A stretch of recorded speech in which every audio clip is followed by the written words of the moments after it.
Hello guys.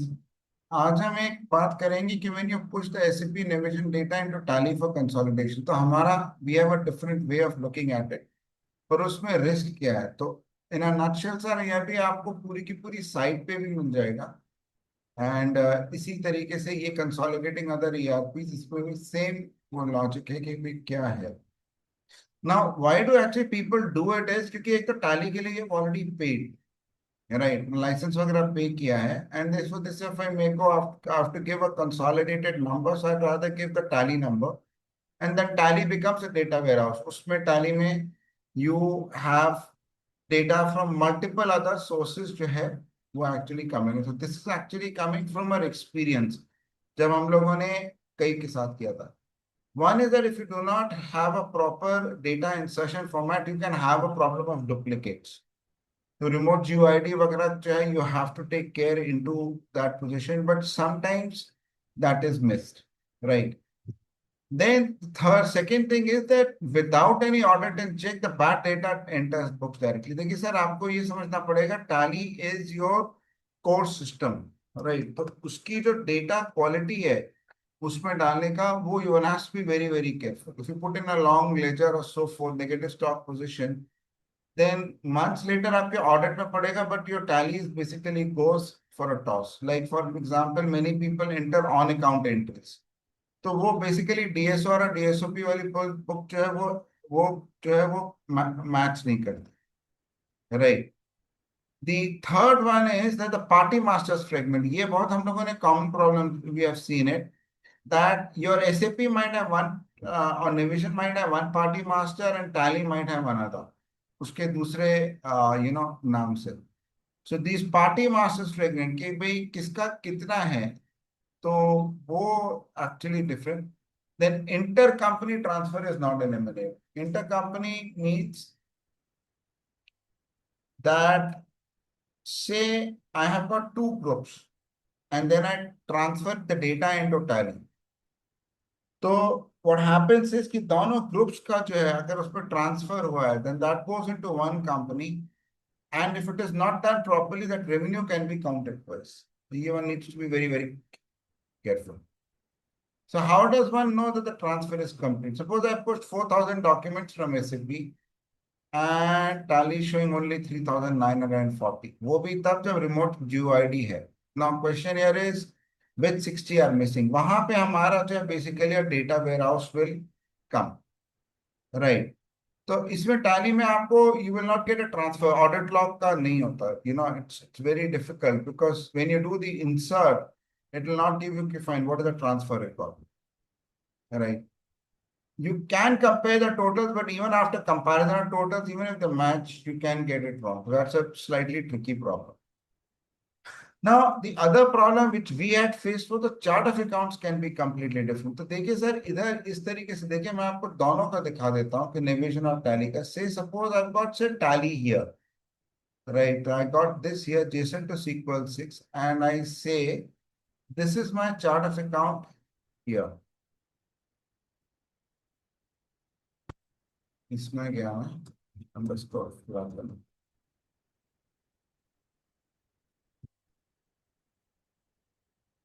आप ये देख रहे हैं इधर, तो ये क्या होगा, ये मेरा चार्ट ऑफ अकाउंट्स होगा,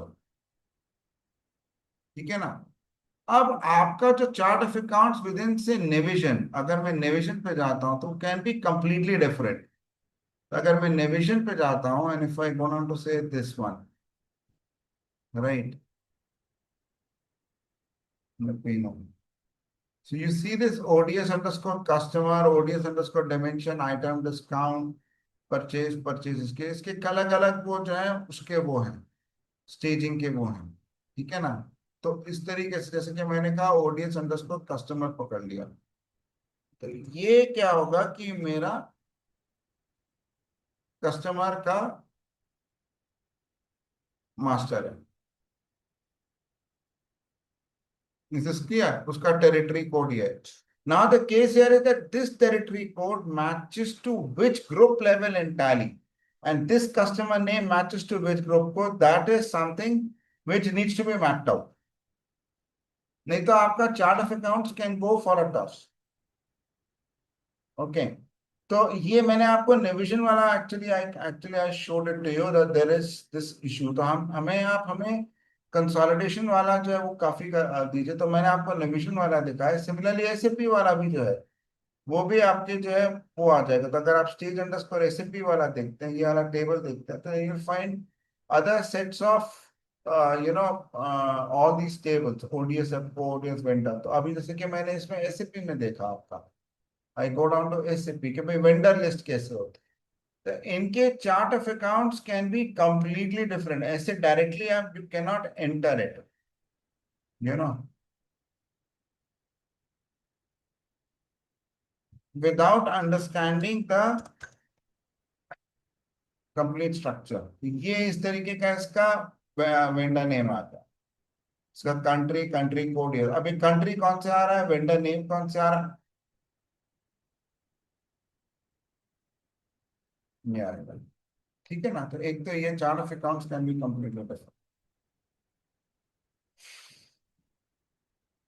अच्छा, नाउ डायमेंशंस जैसे अगर हम लोग बात करते हैं या सेगमेंट्स की, तो उसके टाइम में एक्चुअली इक्विवेलेंट नहीं है। That one actually cost objects. तो अभी जैसे कि डायमेंशन का अगर मैं ये बात करूं कि अगर मैं डिवीजन में जाता हूं, तो आपको ये कि डायमेंशन वाली जो है चीज जो है बहुत सारी मिलेगी। ये देखिए इस तरीके से। इधर मैं इधर आया और नेवियर को ये देखिए आपको एक डायमेंशन मिलेगा। इसका इक्विवेलेंट जो है वो टैली में नहीं है। ठीक है ना। एलिमेंट ऑफ इधर गया मैं और dim underscore dimension one, dim underscore dimension. तो अगर उन्होंने कहा डेम अंडरस्कोर डायमेंशन वन किया, ये area business group. Now this particular dimension जो है ये टैली में, जैसे कि कॉस्ट सेंटर हुआ, डिपार्टमेंट हुआ, प्रोजेक्ट, ये जैसे कि कॉस्ट सेंटर हो रहा है, ये इसका सेल्स कैंपेन के रूप में आ रहा है। तो इसका जो मॉडल है वो, that model itself is completely different. One needs to be very very careful. ठीक है ना। अच्छा ना, pushing the data into Tally means flatting it into ledger. So जो भी फिट नहीं हो रहा वो ड्रॉप हो जाता।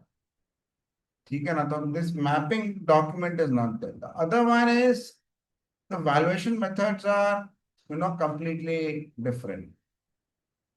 So SAP में you have got standard costing. In Tally it is weighted average. अब standard costing means वो batch wise भी track करता है Tally SAP.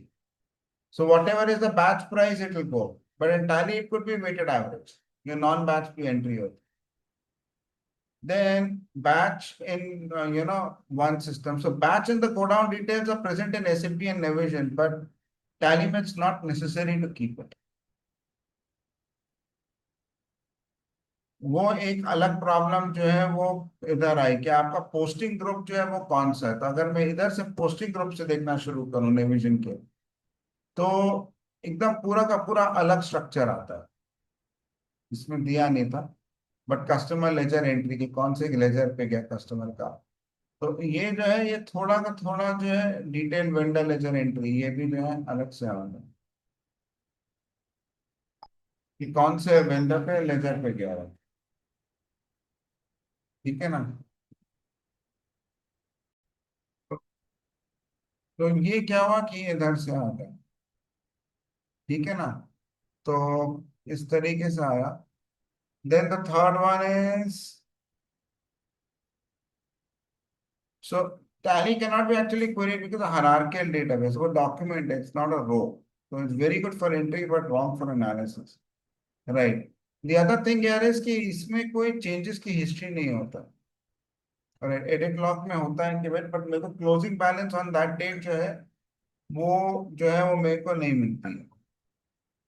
सो हमारा क्या है कि आपको जो कंसोलिडेशन है you should do it in the database and not specifically in Tally. आपको आउटसाइड द डेटाबेस कंसोलिडेशन करना चाहिए for your for your data security, क्योंकि duplicate entry can be a problem. And keep the trail SAP and Tally, you should be able to agree it outside. So alongside Tally का मतलब Tally के बाहर करना चाहिए, right, and not inside it. तो इसमें keep Tally the way it is. And then अगर आपने if you have inserted the data, then check what has been the data which has been inserted and then do an audit. तब हमारा data warehouse जो है वो आपको काम आएगा. With this I come to the end of my demo. Thanks a lot.